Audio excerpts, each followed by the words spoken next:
So now lately we've been going over a lot of like small stuff for this Cartridge of the Week episode.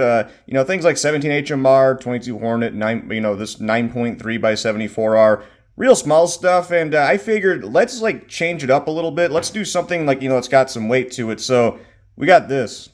What's up, guys? Skippy Africanus here, and welcome back to another Cartridge of the Week episode. This week featuring the quite massive 20 by 113mm. Now this cartridge in particular was a weird one to look into, as initially I kind of just went with what the sticker says. You see it says Lottie on there, and assuming it was just your standard Lottie L39 anti-tank rifle round. However, as I began looking into it, I started noticing a lot of weird stuff. Like, for instance, the Lottie L39 is chambered for a round that looks just way different than what I got right here, having things like a different taper to it, and of course featuring a belt, whereas this one definitely does not have a belt on it. And then, of course, the case length was way shorter. Like, I was getting around 112 to 113 millimeters when I was checking this with a caliper. So after doing some digging, I found that not only is this not the original round I thought it was, but it's also really friggin' weird. Anyways, before we get into why this thing is friggin' weird, we'll first do what we always do and take a look. I actually didn't even think, I thought it was too big for the table, but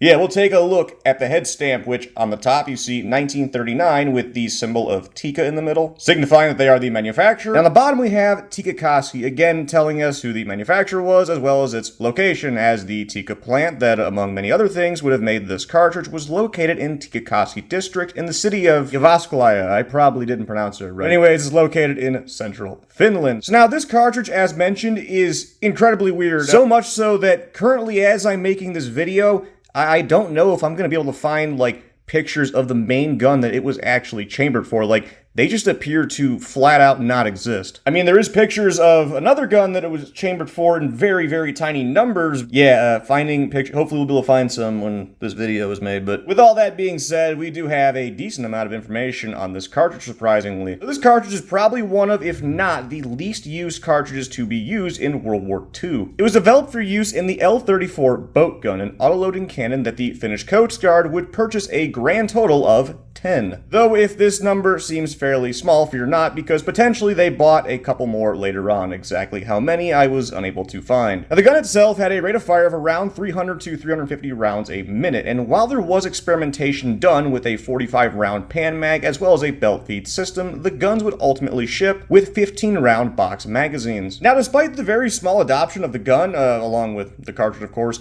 this cartridge actually performed fairly well according to reports from the field, and surprisingly enough, this wouldn't be the only gun to be chambered for the round, as initially the Lottie would actually chamber this cartridge, with a grand total of 2 prototypes being made. However, the decision to go with the 20 by 138mm would be made, given that it simplified logistics, as their main ally Germany fielded that cartridge. At least that is the main reason. It is also worth mentioning that the 20 by 138mm did perform a little bit better than this one. Now, despite this, interestingly enough, those 2 prototypes would actually see combat, taking out a grand total of 4 Soviet tanks. Past all this, however, the cartridge would see incredibly limited use.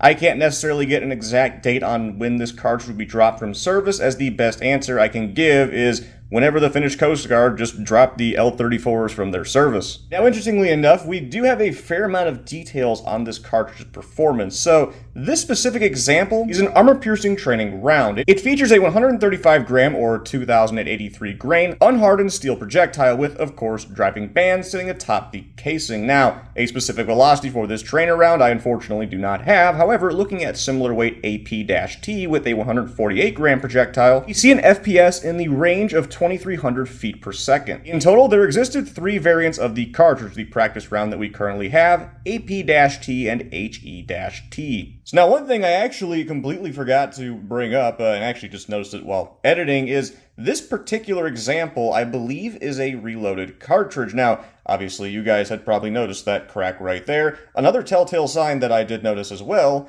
is the primer appears to be crushed. Now, this is something for those of you guys that reload would have, it's something you guys would have recognized. It usually happens when you have like a crimped case and then the primer just gets squished in there.